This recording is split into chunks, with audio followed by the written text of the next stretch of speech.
So one thing that I've really enjoyed from knowing you and working with you is the fact that actually we don't need to do more, we can do less. And that seems to be something that applies across the 9 areas. Can you share something about that with us? You know, when things are aligned, there's very little effort that's required to accomplish anything. If you look at a door, which probably weighs anywhere between 200 to 300 kilos, when the hinges are properly aligned, a small child can push it open. So when the hinges in all these 9 areas are perfectly aligned, with a little effort, we can make things happen. Things just start to work.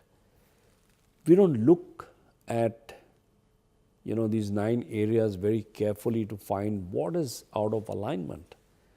Instead of that, we're very happy pushing and shoving a door where the hinges are not aligned, and somehow or the other making things happen, and that becomes our pattern, and we get used to it. And that's called getting used to so much mediocrity in our life.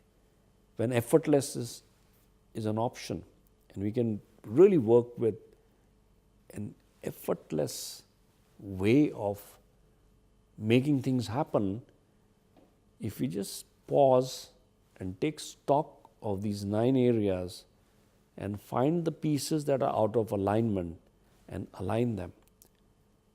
And once that happens, results just start to flow.